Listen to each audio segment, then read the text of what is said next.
मोहतरम हज़रात, अस्सलामु अलैकुम वरहमतुल्लाहि वबरकातुहू।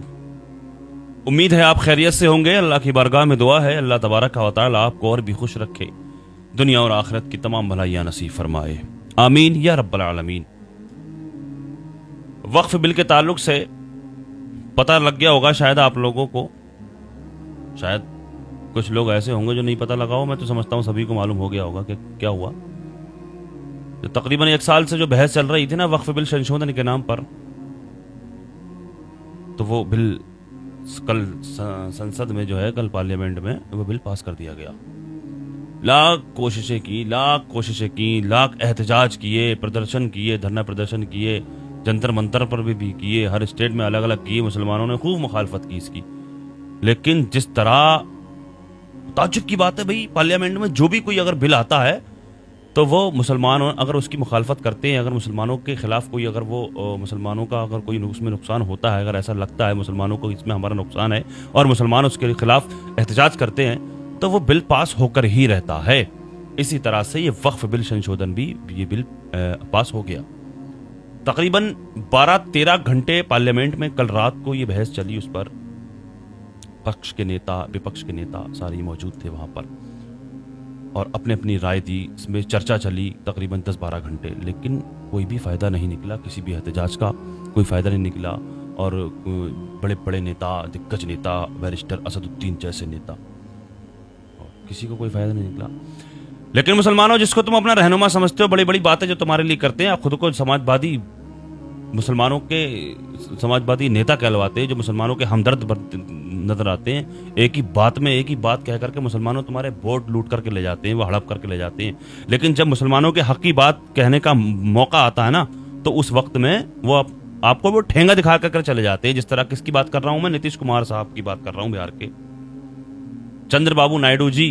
कुछ भी हो सकता था अगर ये बहुत बड़ी ताकत है, बड़ी पावर है, समझते हैं आप अच्छे तरीके से। ये बिल पास नहीं होता, लेकिन इन्होंने पार्लियामेंट में इसकी मुखालफत में वोट दे दिया। पार्लियामेंट में 288 वोट इसकी मुखालफत में, और इसके पक्ष में जो है 232 वोट डले हैं, और ये बिल पास हो गया। क्यों पास किया गया यह बिल मालूम है आपको? मुसलमानों की हमदर्दी में, मुसलमानों की गरीबी दूर करने के लिए। मोदी जी का कहना है मुसलमानों की गरीबी दूर करने के लिए। कौन से मुसलमान? वो मुसलमान जिनको आए दिन अपमानित किया जाता है, वो मुसलमान जिनके पासपोर्टों को रद्द करने की बात की जाती है, वो मुसलमान जिन मुसलमानों को रोड पर नमाज पढ़ने से रोका जाता है।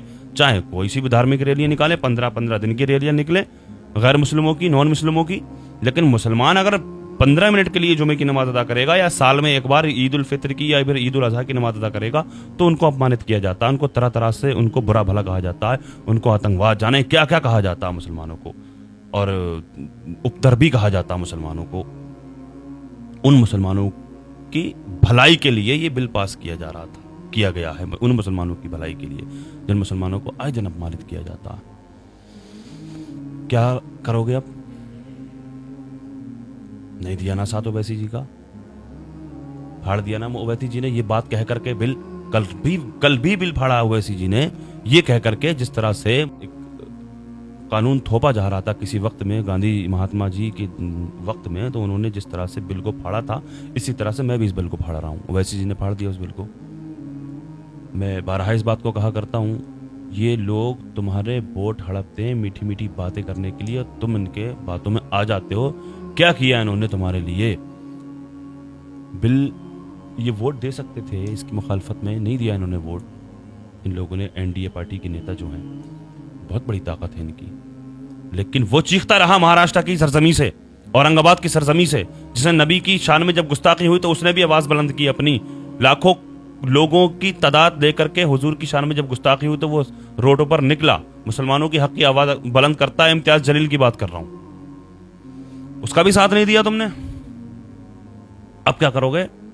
मालूम है क्या बदलाव आया है इसमें? इस वक्फ बिल जो ये पास हुआ है, इसमें क्या बदलाव आया है, क्या नुकसान होगा आपका मालूम है? इसमें वो नुकसान होगा जो किसी जमाने में, अगर पहले ऐसा हुआ करता था, जो अगर नॉन मुस्लिम है तो वो भी अल्लाह की राह में जमीन दे देते थे, बड़े अच्छे लोग हुआ करते थे। बहुत अच्छे लोग हुआ करते थे, मैं नॉन मुस्लिम की बात कर रहा हूँ, वो अपनी ज़मीनें वक्फ की में दे दिया करते थे मुसलमानों के लिए कि साहब मस्जिद बनाइए, आप अपनी मस्जिद बना दिया, मदरसा बना दिया, वहाँ पर जो भी प्रॉपर्टी वक्फ की वो दे दिया करते थे।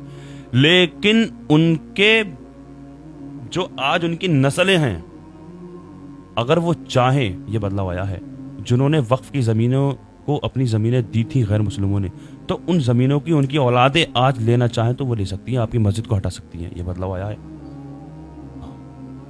दूसरा बदलाव क्या आया है, अब वक्फ की जो मेंबरान होते हैं ना, तो उसमें 2 मेंबर नॉन मुस्लिम का होना ज़रूरी है। और लेकिन ज़मीन अब नहीं दे सकते, पहले दे दिया करते थे, अब वो ज़मीन नहीं दे सकते वक्फ को नॉन मुस्लिम, उनको इजाज़त नहीं है, लेकिन मेंबरान ज़रूर होंगे 2 उसके अंदर नॉन मुस्लिम। ये बदलाव आया है। और एक बदलाव ये आया है कि वक्फ की जो ज़मीनें हैं, आपकी वक्फी ज़मीनें, चाहे वो मस्जिद है, चाहे कब्रिस्तान है, मदरसा है, कुछ भी है, 6 महीने के अंदर अंदर आपने उसके कागज़ अगर नहीं दिखाए तो वो सरकार के खाते में चला जाएगा, वो ज़मीन चली जाएगी डीएम के आदेश पर। डीएम उसको, आपकी ज़मीन को, सरकारी ज़मीन में चली जाएगी वो ज़मीन आपकी 6 महीने के अंदर अंदर। ढूंढते रहें आप, धक्के खाते रहें आप, मत दो साथ ओवैसी जी का, मत चुनो अपना लीडर तुम।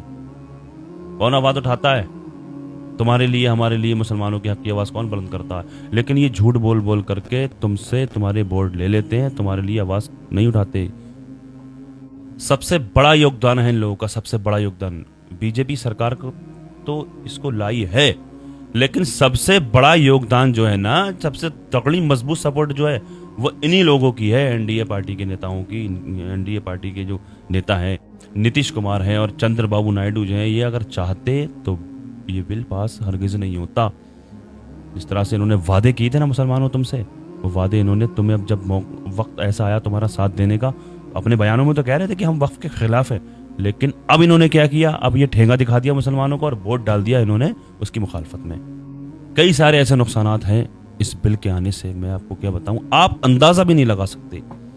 कई नुकसान ऐसे हैं, आपने वक्त पे ये सोचने वाली बात होती है। अब जो कहते नहीं है कि सांप निकल गया, अब डंडा बजाओ, अब तो निकल गया, अब कोई फ़ायदा नहीं है। लेकिन जब वक्त था, जब आंखें खोलने की ज़रूरत थी, जब दिमाग दौड़ाने की ज़रूरत थी, तब दिमाग नहीं दौड़ाया। हाँ, उस वक्त में जब जिस वक्त वोट डाले जाते हैं ना, तब उस वक्त अपने सोचना चाहिए कि हमारा कौन साथ दे रहा है। नहीं, बीजेपी के दलाल हैं ओवैसी साहब। हाँ, बीजेपी की बी टीम है। अच्छा, ए टीम कौन है यार? तुम्हारी टीम कौन सी है? ये बीजेपी की बी टीम हो गई। अच्छा, तुम जरा मुझे बताओ, जरा सोचो जरा। मेरी वीडियोस पर भी बहुत सारे लोग इस तरह के कमेंट्स करते हैं कि ओवैसी साहब की सपोर्ट कर रहे हैं आप। तो भाई, मैं ओवैसी साहब की सपोर्ट क्यों ना करूं? बताइए ना मुझे, आप ओवैसी साहब के अलावा कौन हमारे हक की बात करता है? अरे दिखावे के लिए करता है, दिखावे के लिए भी कौन करता है मुझे बताओ ना। जो कर रहे हैं दिखावे के लिए बात, अब क्या हुआ देखा नहीं? जिन्होंने मुसलमानों के से वादे किए, उन्होंने मुसलमानों के खिलाफ, जब मुसलमान इसकी मुखालफत कर रहे थे तो मुसलमानों का साथ नहीं दिया इन्होंने। पार्लियामेंट में इन्होंने बिल उसको वोट दे दिया, उन्होंने 288 वोट डले हैं, 232 इसके पक्ष में, और विपक्ष में जो डले हैं 288 वोट डले हैं। कोई बात नहीं है, अब जो होना था वो हुआ। अब बस अब अल्लाह का शुक्र अदा करो, हर हाल में अल्लाह का शुक्र अदा करना चाहिए। अल्लाह की बारगाह में दुआ है, अल्लाह पाक हमारी मसाजिद, मदारिस, खानकाहों की हिफाजत फरमाए, अल्लाह पाक हमारी ज़मीनों की, जायदादों की हिफाजत फरमाए। अल्लाह तबारक व तआला दुनिया के तमाम मुसलमानों की इज़्ज़त व आबरू की, जान और माल की हिफाजत फरमाए। दुनिया में जहाँ कहीं भी परेशान हाल मुसलमान हैं, अल्लाह पाक सबकी परेशानियों को दूर फरमाए। जो बेकसूर मुसलमान जेलों में कैद हैं, उन सबको बाइज़्ज़त रिहाई अता फरमाए। जो बेजा मुकदमाबाजियों में फंसे हुए हैं, उनको उससे छुटकारा नसीब फरमाए। जो बीमार हैं, अल्लाह पाक उनको शिफा अता फरमाए। जो बेरोज़गार हैं, उनको जायज़ रोज़गार अता फरमाए।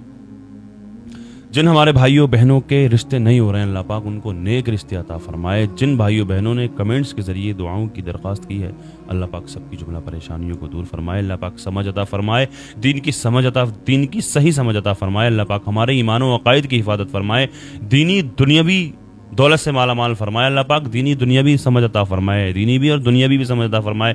कहाँ वोट देना है, क्या करना है, अल्लाह पाक आगे से समझ अता फरमाए। आमीन या रब्बल आलमीन। अस्सलामु अलैकुम व रहमतुल्लाहि व बरकातुहू।